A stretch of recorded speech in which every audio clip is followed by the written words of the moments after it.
Well, good morning. Welcome to, I'm going to put this on both channels, so I'm going to welcome everybody, both on integrative preparedness and on American reversion. Hope you all are doing well. I'm on day 8 of the big COVID. So I apologize if I clear my throat a couple of times and I sound kind of froggy. Doing all right. Thank you for all your best wishes and your advice. I'm doing all the natural things.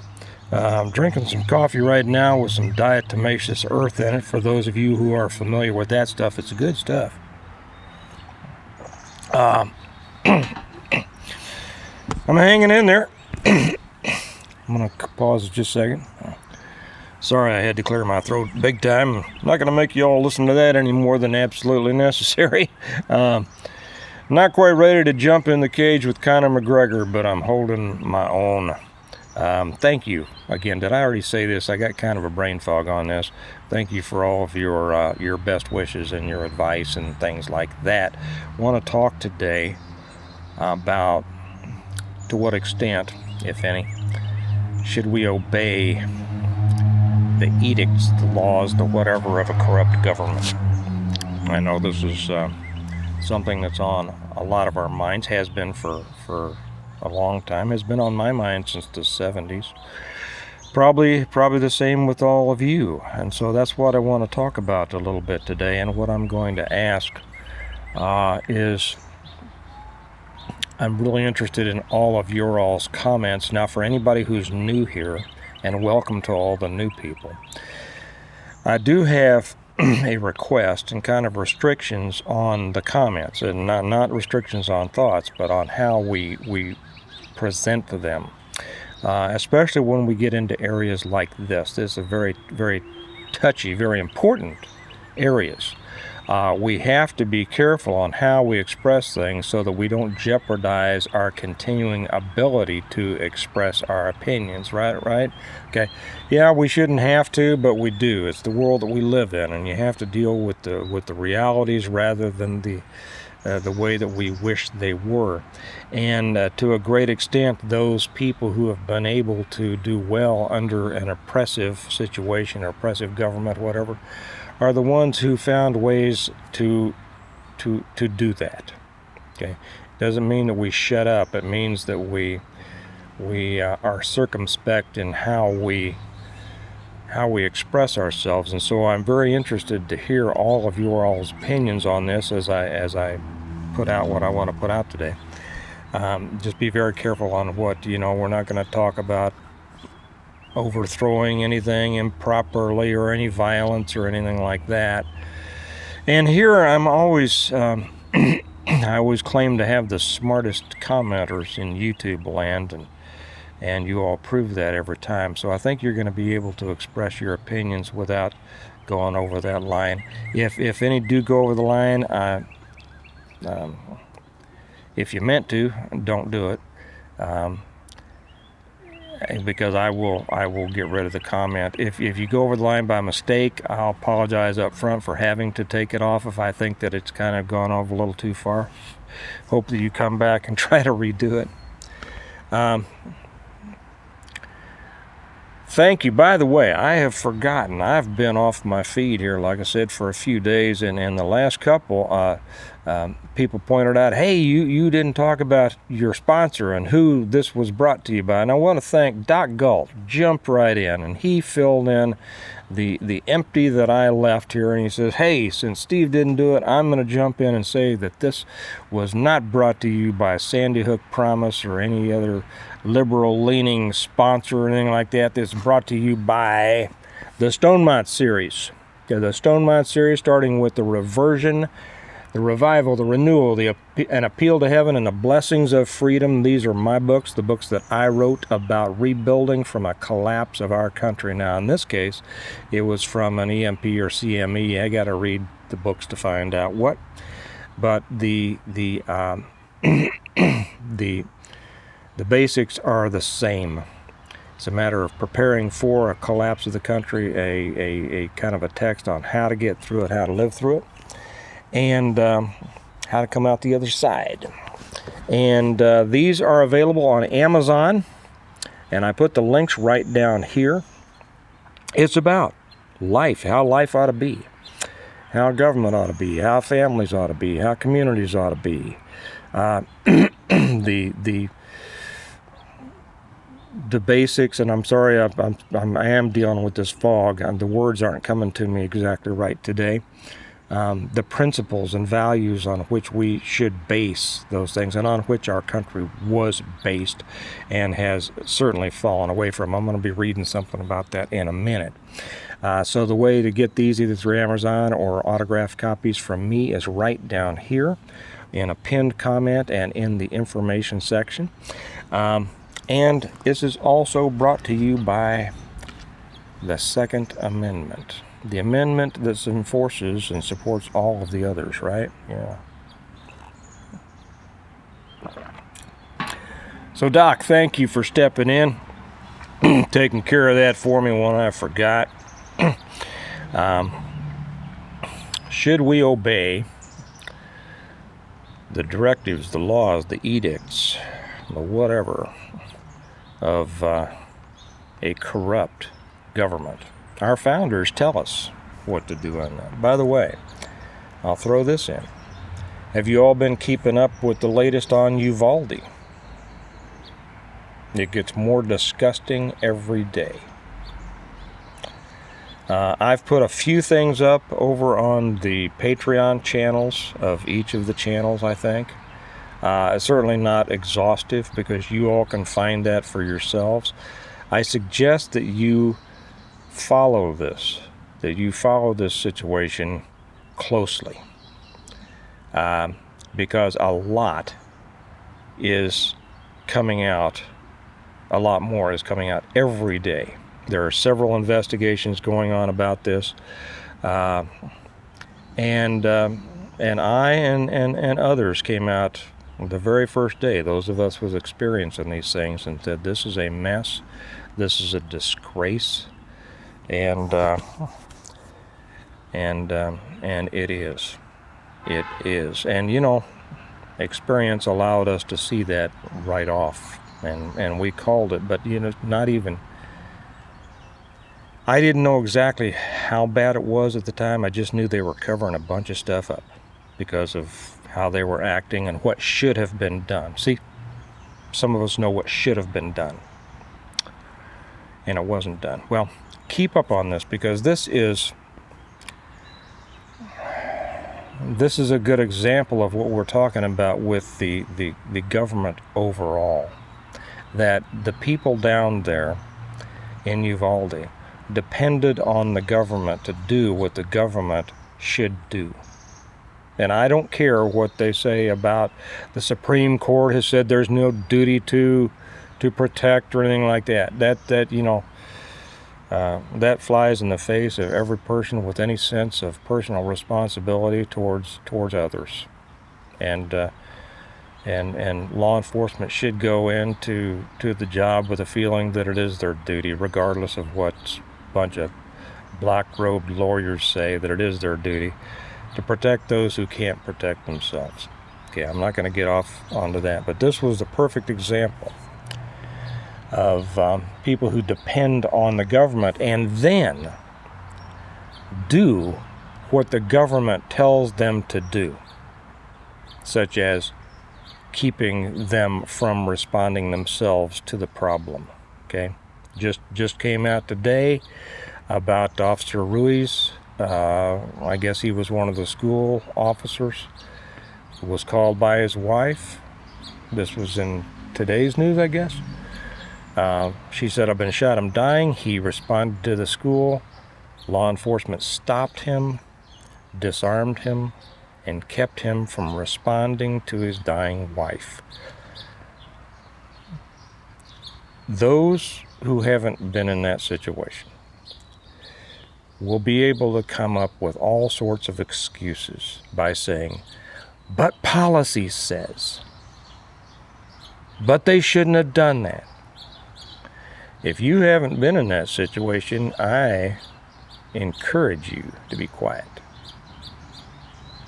and learn from those who have. There are a lot. I'll give one more warning here before I get into the main meat of this, these investigations that are going on, be prepared. Now, a lot's going to come out. A lot's going to come out that is shocking. But don't accept the findings of these investigations to be exactly true either. I'm already seeing some indications in my mind that as these investigations expose some things, they seem to be designed to cover up other things. So be aware of that.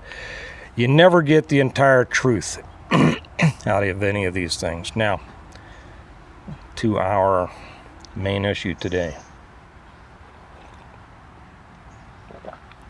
To what extent are we required by nature and nature's God to obey the rules, the laws, the edicts, the directions, the constrictions, the restrictions of corrupt governments? Our founders told us, the Declaration, I've got it up here because I don't trust my brain fog to be able to say this from memory without screwing it up. We're all familiar with this part. I'm going to read it anyway. I ask you all to listen, think about it as you form your opinion to put in the comments. And I also ask that you pass this to other people. Share this with other people. See what they think. So here is the part of the Declaration. We hold these truths to be self-evident, we all know this, that all men are created equal, that they are endowed by their Creator with certain unalienable rights, that among these are life, liberty, and the pursuit of happiness, that to secure these rights, governments are instituted among men, deriving their just powers, not unjust powers, but just powers, from the consent of the governed. Here's the crucial part. That whenever any form of government becomes destructive of these ends, it is the right of the people to alter or to abolish it,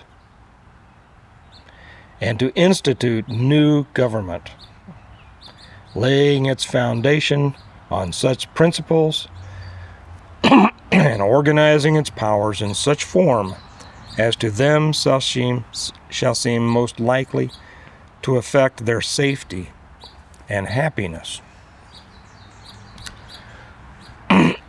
Just powers.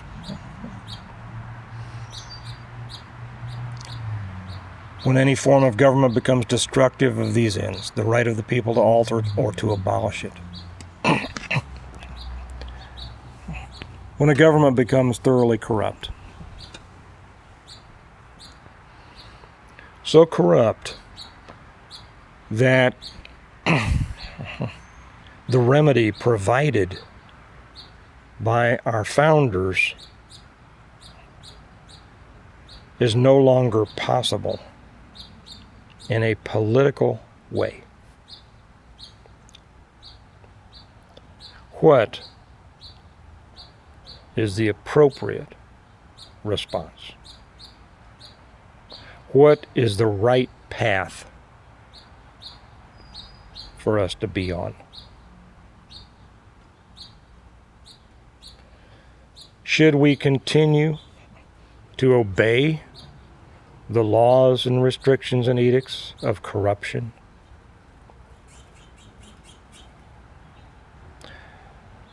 Should we resist them? Should we fight against them? And if so, in what way and to what extent?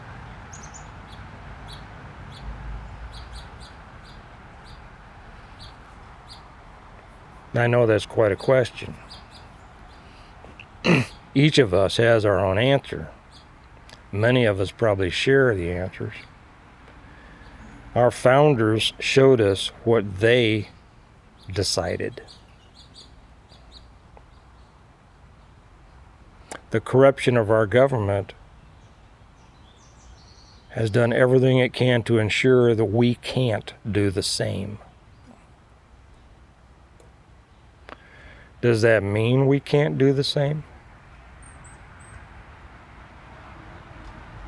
No, I don't mean legally. I mean, does that mean that we are totally unable? I'm asking questions mainly for you to think about, and I'm sorry, I apologize for my hoarseness. I'll get better. Does that mean that we have to go along? And this is mainly for you to think about yourself. And I encourage everybody to think about this deeply and to think about, to give hard thought to what you can do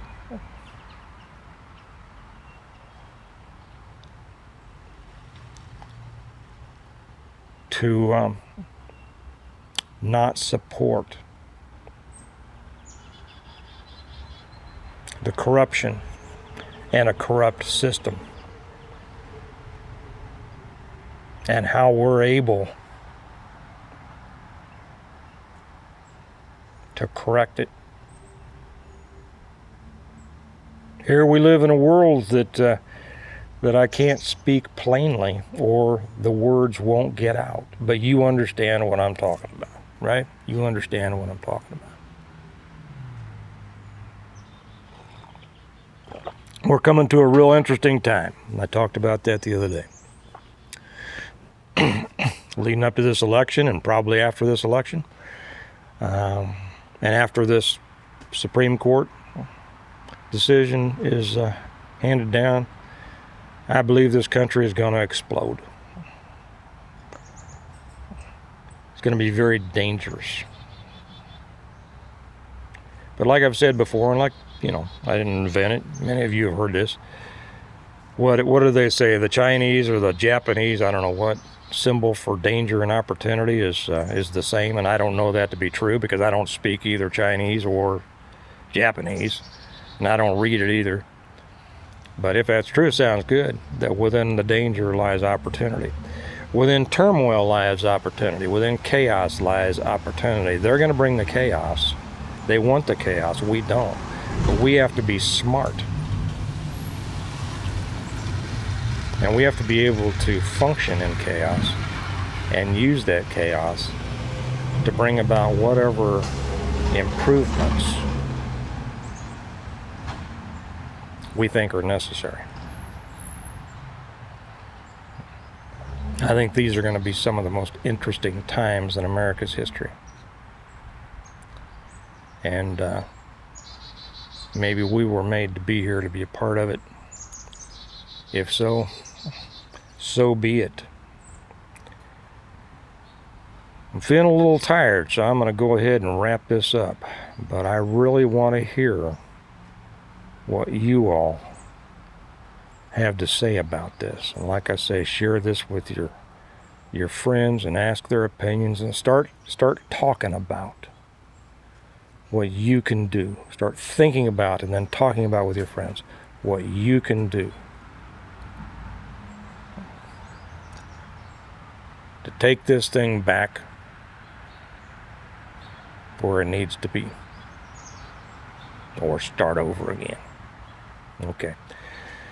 Like we say on integrative preparedness, we prepare well today in order to live well tomorrow. Preparing well starts with thinking well.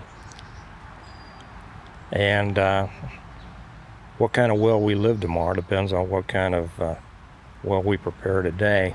As we say on American Reversion, this country needs a reversion or something more, and needs you to be a part of it. So please be a part of it. And if you want my idea of how things ought to be, it's all right there. It's all right there. If you haven't become a stone monitor, I invite you to be one. Read these books and you're going to find out a lot about what could be done. And remember also